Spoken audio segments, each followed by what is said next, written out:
your show now, press 1. To give your important instructions, press 2.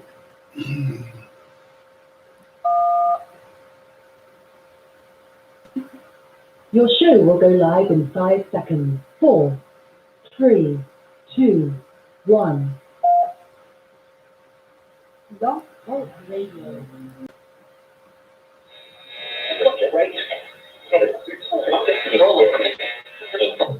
You are about to be entertained by the eighth, the young man who has become a legend. You want answers? I want the truth. You can't handle the truth. It's the Ron Kelly Show. So I'm gonna get it twisted.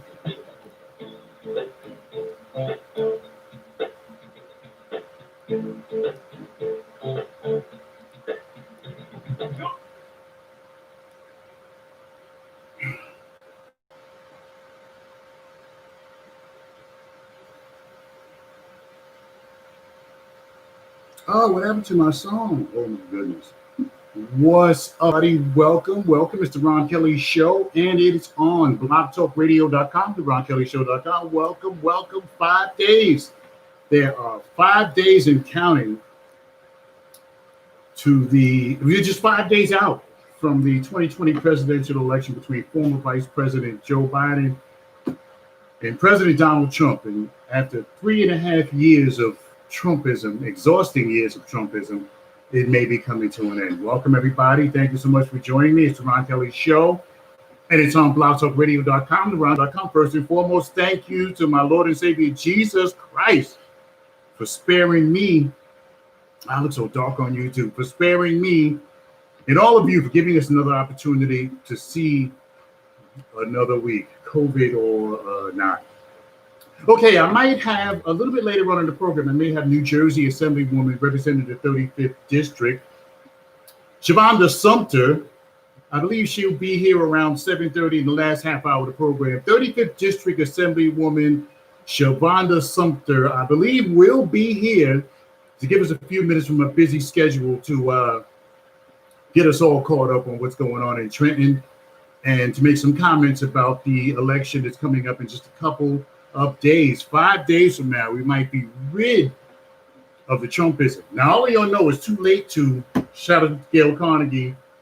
How much is it? Shout out to Gail Carnegie. Shout out to Melande Carter. Shout out to Gail Carnegie, who are watching the program all, as well. And the folks on YouTube, on the Ron Kelly Show YouTube channel, which I'm I'm so dark I can't even see myself. Thank you so much as well. So we'll look for Assemblywoman Sumter a little bit later on in the program. Hopefully she'll have a few minutes to spend with us. Okay, so surprisingly, there are a lot of black people. There's quite a few black Trump supporters out there. I saw a video. You can look it up on YouTube. I saw a video of a crowd of black people. There was quite a few of them, and they were chanting, "We want Trump, we want Trump, we want Trump." And I'm like, really? You know, I mean, I don't want to make the shout out to K2 in York. What's up, boo? What's up? How's everybody doing? Okay, now, I don't want to make this about race, okay? I don't want to make this about race, but, you know, Trump has made so many disparaging remarks about black people. I just don't understand how anyone who is an African-American can support this man. I mean, from the rollback of the Obama era law that said that white communities like Allendale or some of these other places where wealthy white folks live, that they had to have a certain amount of low-income housing. He pulled that back, and then he told people, hey, I saved your neighborhoods. I mean, really? I saved your neighborhood from those black people. And so I just don't understand how any African Americans can support him. Also, to add insult to injury, Jared Kushner, who is Trump's right-hand man, his son-in-law that he loves so much, says that black people have to want to be helped in order for them to be successful. So what is he insinuating, that black folks would rather, because we don't want to be successful? Because what he's saying initially was that black folks are not taking advantage of the programs that Trump has proposed. And what he was, I mean, he didn't exactly say those words, but he was saying, like, we don't want to be successful. Black folks don't want to be successful. and we would rather depend on government handouts. Unbelievable. I get into that a little bit later on in the program. Also, when I mentioned it today on Facebook, Trump pulled a 3-card Monty with an executive order. See, you have to pay attention to this stuff. You have to pay attention to this stuff. Trump pulled the 3-card Monty with the money, the millions and millions of dollars that he had said he would give to HCBUs, historically, or HBCUs, I should say, historically black colleges and universities. Now, the executive order, now he did this in December, where he said he was going to give the money. Now, he snuck a little executive order out there that can stop HCBUs from getting any of the federal dollars he promised to give them. I will get into that as well. But first, the bombshell revelations by the Breonna Taylor grand jury about what went on behind the scenes when Kentucky Attorney General David Cameron presented the case that he put together. Now we know he came out shortly after the grand jury proceedings was over. He had a press conference. He came out and he said that this is all that the jurors came up with. This is all that the jurors could come up with. This is what he said. So I don't have a piece of his press conference, but let me play a little bit of what the grand jurors said. Now, the 2 grand jurors. Now, I told y'all that the fix was already in with Kentucky Attorney General David Cameron, who's friends with Mitch McConnell and Globe, so on and so forth. But these are the bombshell revelations that 2 of the jurors appeared on television. And here's a little piece of what they had to say. They were on TV with Gayle King on CBS this morning. Now, listen very carefully. This is a little bit of what one of these 2 grand jurors had to say about what happened behind the scenes in the grand jury room in the Breonna Taylor murder case. They didn't give us the charges up front. When they gave us all of their testimony over 20-something hours, and we just say that these are the only charges that they're coming up with. It's like, well, what did we just sit through and then to be told that we're not charging them with anything else? To me, it was a betrayal. So when you all look through 1 and 2, and you're told that the only thing you need to consider right now is wanton endangerment, did anyone say, hey, are there any other options here? Did either of you say that? Almost entirely. What was the answer that you were given? Basically, in a nutshell, they said there were other possible charges that we considered, but nothing that we could execute. They never gave us the opportunity to deliberate on anything but the charges for innocent. That was it. As a matter of fact, when they announced that those were the only charges, it was an uproar in that room. There was several more charges that could have gone forward on all of those officers, or at least the 3 shooters. Why is this so? See, I told you that the fix was in. I told you that the fix was in. And sure enough, just as one of the grand jurors said, now they haven't been identified because they want to keep their identity secret, which I can understand because they don't want to get rolled up on by the police. But these grand jurors, they said that these were the way it came out with the wanton endangerment charge that was leveled against Detective Brett Hankinson, who was fired by the Louisville Metro Police Department. Those were the only charges that those were the only charges that they were given to deliberate on. And like he said, there was an uproar. The people were, they protested against these charges. So oh my goodness. So this is what happened. I just gave you a chance to hear some of the grand jurors, one of the grand jurors. And like they said, they never were given a chance to level any other charges against Detective Brett Hankinson or the other 2 officers. Though that's what they were given. And so they were told by the person who presented the case that there would not, the other cases or the other charges wouldn't stick. And to go further than that, now I don't want to play the whole thing, but I did hear that they didn't even meet David Cameron. They never even met David Cameron. None of them. None of the grand jurors met David Cameron. So they said they never even saw him. So, I mean, it's just unbelievable. Well, you know what it is believable with that the deck was stacked. again, in the police officer's favor. And we had David Cameron, who ran the grand jury. Now, he may not have been there. They did say that they had never met him, but he impaneled the grand jury. He put together the case, whether he presented it to the grand jury or not. And that's probably just a slick move on his part. But anyway, so that's what happened with that. So we will see. We will see what's going to happen a little bit later on. Ronald McLean Creedy, what's up, my brother? How are you? So now I told you all that the fix was in. When this first happened, I told you the fix was in. Now, David Cameron knew that all grand jury proceedings are normally kept secret. That's how grand juries go. And the grand jurors are also not allowed to speak about the proceedings either. So he thought he had it locked up. But thanks to these two courageous jurors who got a lawyer to motion the court to allow the transcript to be released, lo and behold, the judge said, yeah, because most of the time these things are kept secret. And the judge also agreed to let the jurors speak. And that's when David Cameron's house of cards came tumbling down. So we'll see what's going to happen with that in the near future. Anyway, everybody, it's nice to have you guys in. Well, let me see. I think we got a call. Hold on a second. Here we go. Ron Kelly Show. Hello. Yes, good evening, brother. How you doing? I'm doing well, brother. What's your name? Where you calling from? My name is David. I'm calling from Minnesota. Calling from where? I'm sorry. Minneapolis, Minnesota. Oh, you're calling from Minnesota. Okay, welcome, my brother. Welcome. David from Minnesota is on the line, everybody. Welcome, my brother. Yeah, thank you for taking my call. I appreciate it. No problem. I just want to say, you were commenting on it, but I happen to be a black person that was voting for Trump. And you brought up some issues having to do with the HBCUs.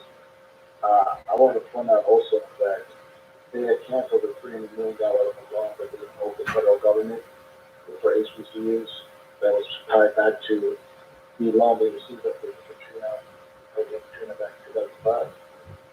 So the narrative that you did for that was not very accurate. But there are also other parts of the problem over to that side. But they don't get school choice.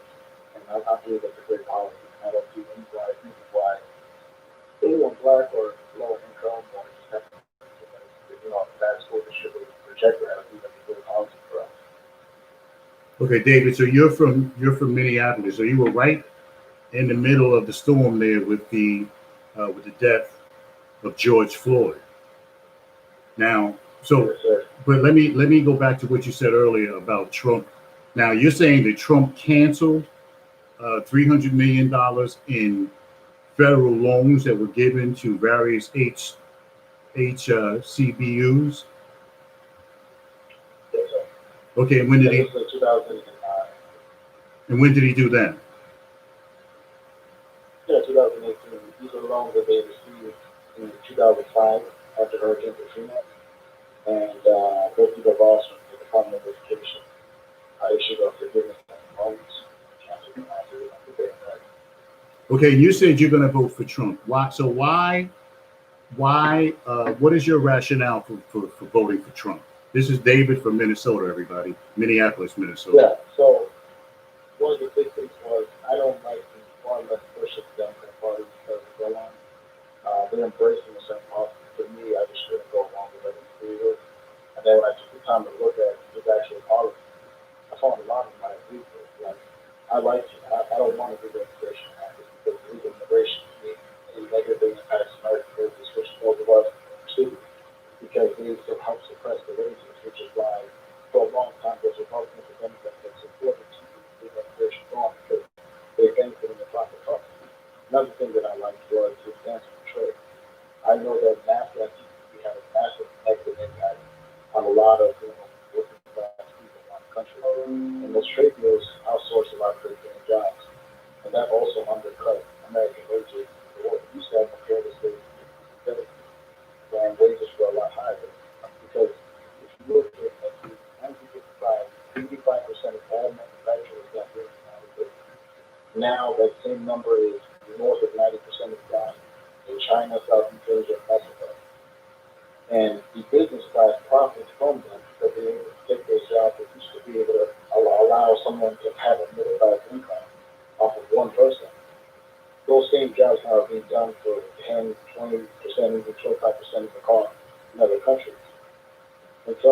took that stance on trade, protection trade policy, I thought that was great. I don't see the rationale why somebody would disagree with that. And people talked about it being a trade war with China. I don't look at it as a trade war. I look at it as the first time that our nation would surrender to China. We just go along with it. And so I stand with it. Good policy. Then when it comes to the personal stuff, like people talk about the basic legal narrative about the both sides, finding people on both sides. People said that he was saying that the Nazis and the white supremacists in Charlottesville, he was claiming people trying to he was claiming people were fine people as well. So a friend of mine just pointed out that that's taken out of context, what they talked about. If you just go check out, look at the press now, look at it. And when I looked at it, right before we talked about the fine people on both sides, he literally said, I'm not referring to the white supremacists and the Nazis, they should totally forget. And then I found out he was referring to separate protests that were done before, recent protests between the two groups that were protesting about the taking out of the statue. But the media took that clip out of context and tried to make it seem like he was saying that the Nazis and white supremacists were also not people. And then when I started to go through a lot of other what giving me a difference, was they'll take a statement out of context, move it, and spin it around everything. And when you come to find out that the majority of people in America bias towards Democrats, there were studies done by Harvard and Columbia showing that 85 to 90% of news coverage in the country is positive of Democrats, negative of Republicans. And that 85% of all journalists in America, 85% of them are registered Democrats, actually registered with the Democratic Party. Okay, And so you see that you realize that's why the bias in the coverage. So they're speaking. And so like right now, you got a big scandal going on with Hunter Biden and that. The mainstream media is bashing and they're hiding it. And they're claiming because the laptop, they don't know how they acquired the laptop, whether it's done through the hack or some illegal means. Well, when it came to reporting about Trump, all these last couple of years, with all kinds of unnamed sources, and even how these people acquired the tax return, there was no hesitancy in that. Okay, but hold on a second, though. Okay, but David, hold on a second now. I was watching Fox News the other night because I watch Fox News as well as MSNBC and CNN. Well, I don't watch CNN, but Fox News and MSNBC for the most part. Tucker Carlson on his show said that he had some bombshell papers that he was waiting, that somebody had found somewhere, and he was waiting for them. And he didn't name the shipping company. He didn't say it was UPS, FedEx, or whatever, DHL. But he said on his show that he was waiting for this paperwork that would prove that Joe Biden was a crook and he had something to do with Hunter Biden. And I think it's all a bunch of crap, to be honest with you, because Rudy Giuliani cannot be trusted. And I think that it's a Hail Mary into the end zone with 2 seconds left on the clock. So the laptop is not Hunter Biden's. The laptop. I mean, has any of your laptops ever wound up in a pawn shop? I mean, come on. I think it's ridiculous. It wasn't a pawn shop. It was a wherever it was. I know. Listen, I know where every. Hold on a second. I know where every laptop I ever owned is. I know exactly where they are. And I'm not some hot. Yeah, but I don't think, you know what, David? I don't believe any of this stuff. I think it's a bunch of hooey. If they had the proof. Okay, what's the evidence that you have to find that it's not legitimate? What evidence is there that it is legitimate? There is none. There is none. You mentioned Tucker Carlson, right? Just last night or the night before, Tucker Carlson interviewed a man named Alberto Republican. Yeah, but how do we know? But how do we know? But David, but how do we know? How do we know if it's true? Okay, all right. You know what? Hold on. I'll give you that I don't know. No. I'll shout out to Dave Allman who's watching the program.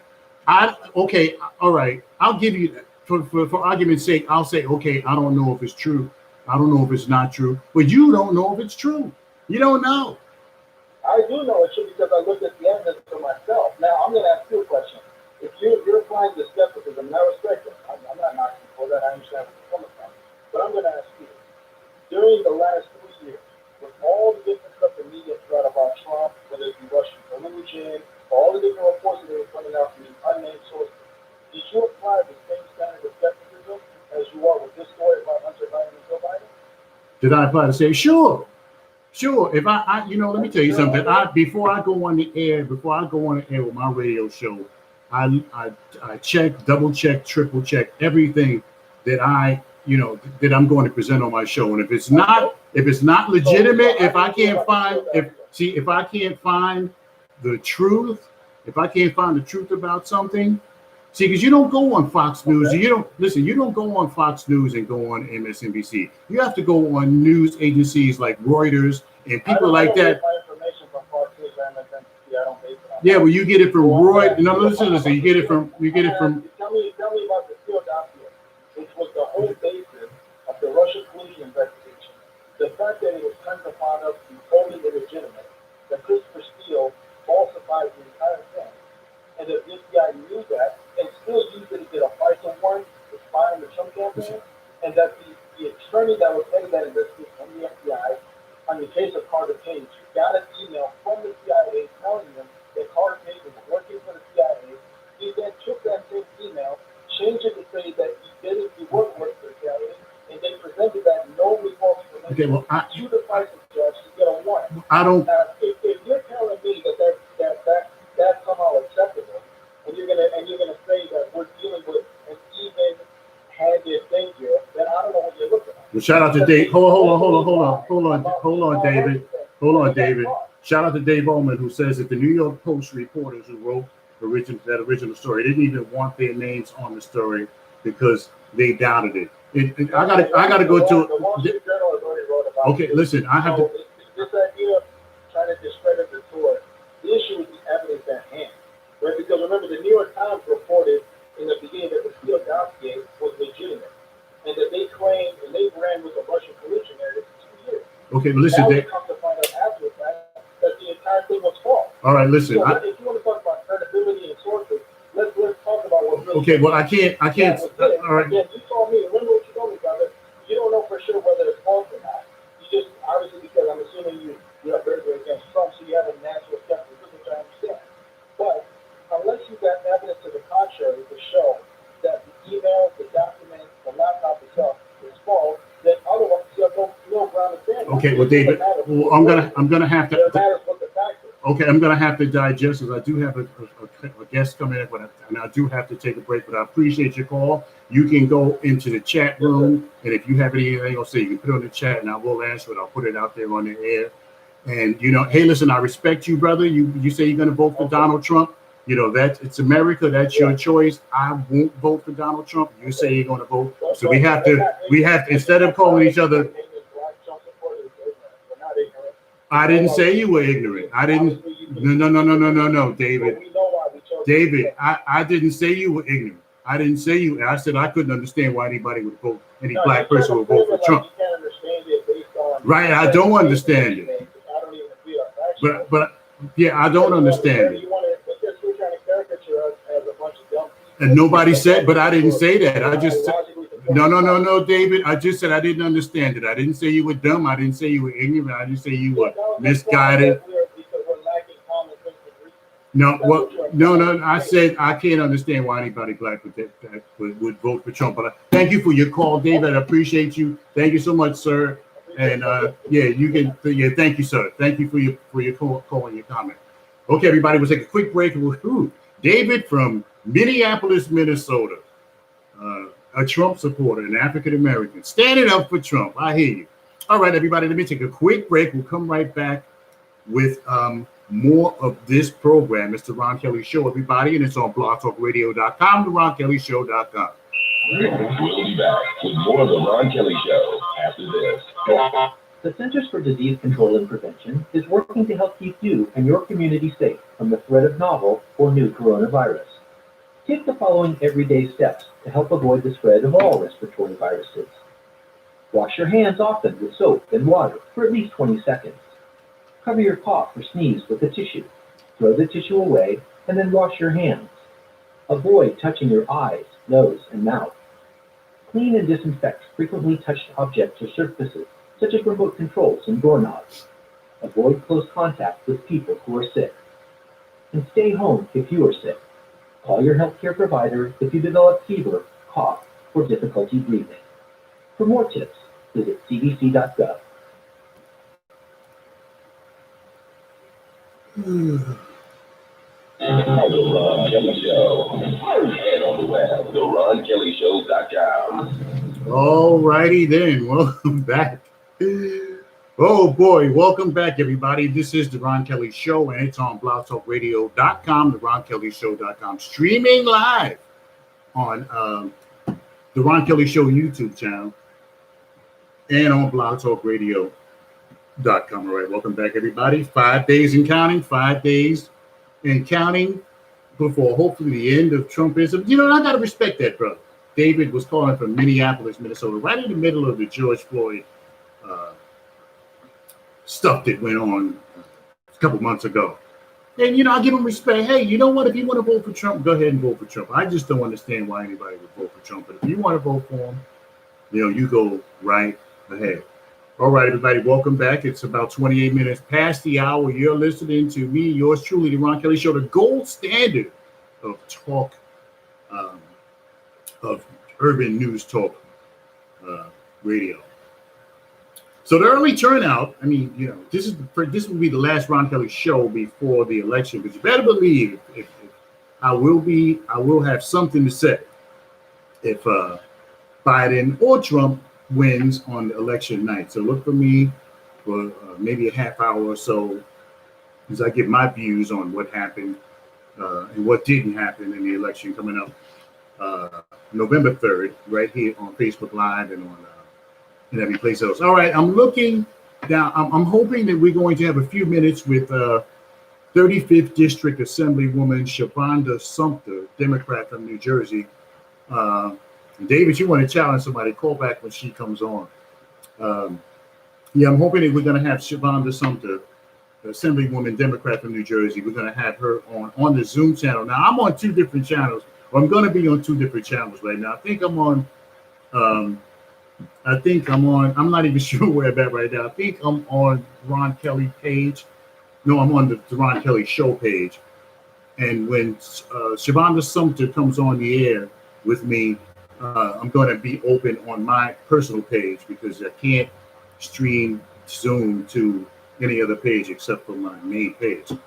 So for those of you Shavonda Sumter fans, look for, when you hear her voice, you can go to my main page, Ron Kelly, and you can check me out there. Okay. Half past the hour, everybody. It's the Ron Kelly Show. All right, so, you know, and I would love to have more conversation with David, but I couldn't because, you know, the show must go on. And, you know, it's a funny thing. I was watching, you know, I've been watching all these numbers and compiling all kinds of stuff. And, you know, it's funny that in Florida, the Cube, shout out to Lamont Gates that turned his mic up. Yeah, I work on that, Lamont Gates. Dave Oldman says he can't understand why anyone would vote for Trump. I don't understand it either. It's like everybody wants like a drunken sailor for president, because that's basically what Trump has been. All the stuff he said, and still holding the, in reference to Dave Oldman, he's still holding the rallies. He's going to have 11 rallies in the next 2 or 3 days, or some of the last 2 days before the election. He's going to have 11 rallies in 48 hours. And all these rallies and all these people who are not wearing masks, who are not social distancing, who are sandwiched in between each other. And he's even got his people saying that, you know, one of a Trump credit is that he ended the pandemic. And there's 80,000 people, 75,000, 80,000 people. The virus is going back up. Right around here in Newark, New Jersey, the mayor of Newark, New Jersey has imposed a curfew. Germany has shut down completely. Nothing is open. You know, and we're seeing that second wave that everybody was so fearful of. We're seeing that second wave now. And a lot of these places are closing. A lot of, you know, like I said, New York, 8 o'clock. And there's other towns that are going to follow. I mean, some won't, some will. And Germany has already shut its doors for everything. You know, and we got this going on, and you had Trump running around saying that we're rounding the curve. What curve? It must be like dead man's curve that we're rounding, because nothing, nothing is happening. Shout out to Dave Ullman, who says, shout out to Ron McCready. What's up, buddy? Dave Ullman says his rallies in Florida remind me of the Jim Jones followers who all drank the Kool-Aid. Yeah, as a matter of fact, there was a Jim Jones the other night on Very Scary People on HLN, one of these channels that I like to watch. And yeah, it's like Jim Jones. I mean, the no, it's all right. I understand what you meant. You know, that's right, Kool-Aid, right? Because they're all kooks. And this stuff is still going on, and you got Trump running around, saying that he's flattened the curve, that we're rounding the curve. Yeah, we're rounding the curve on a supersonic train that's going too fast, and it's going to derail at some point. And even in the battleground states, the coronavirus infections are going up. They're going up everywhere. They're going up in the Midwest where nobody hardly lives. I mean, how is that possible?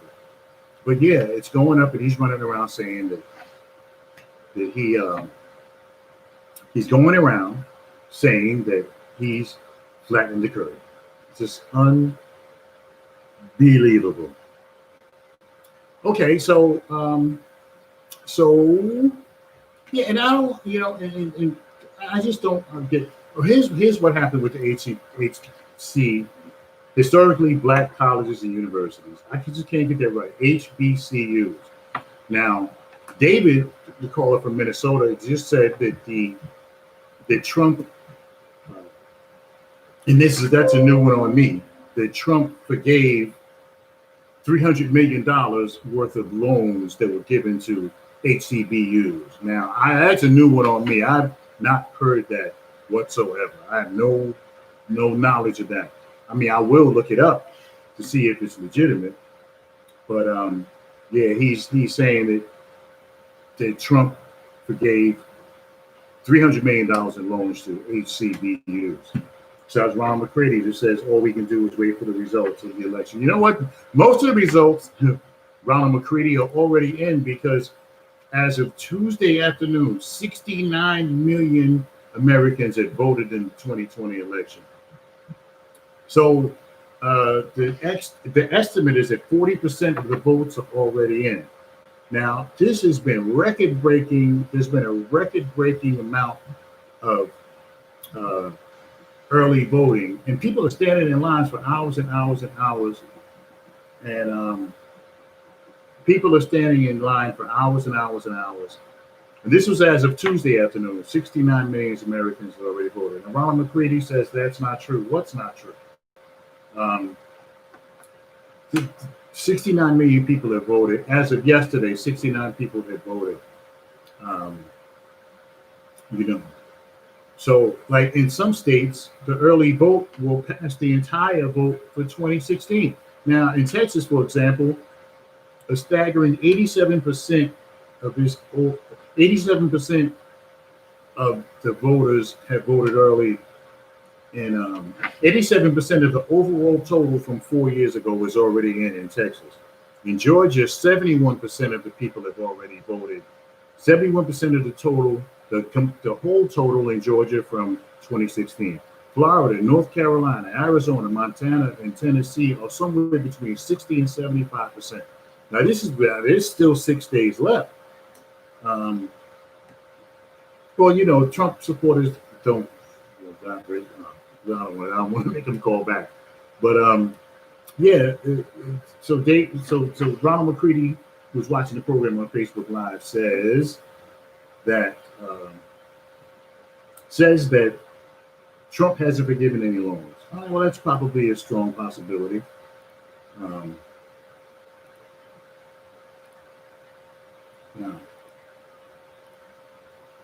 Yeah, that could be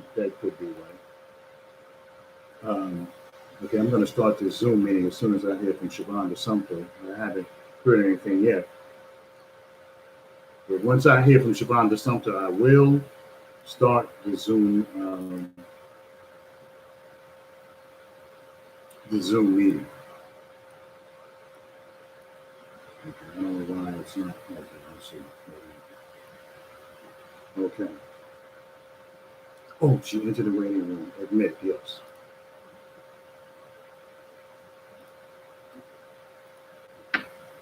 All right. Come on now. Come on back. Come on back.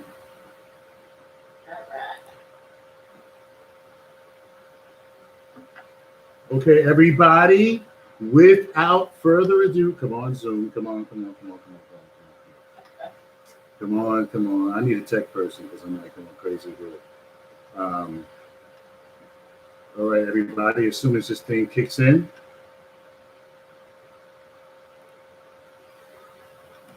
Let me see.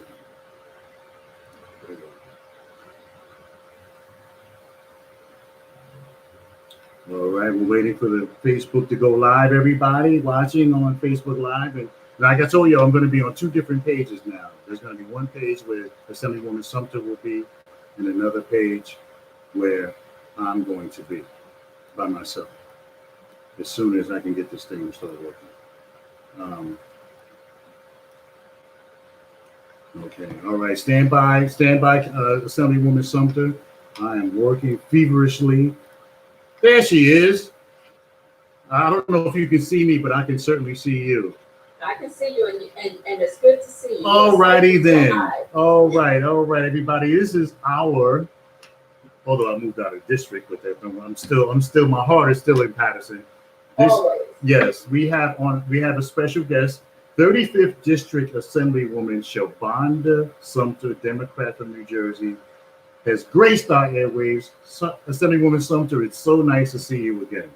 It's good to see you. Thank you for having me always, Ron. Oh, not a problem, not a problem. Boy, you know, how exhausting has it been, Assemblywoman? The last 3.5 years of Trump nonsense, how exhausting has it been for Democrats as a whole with this Trump nonsense? Look, Ron, it is frustrating, beyond frustrating, because I tell you, I don't know too many people who can get away with outright lying.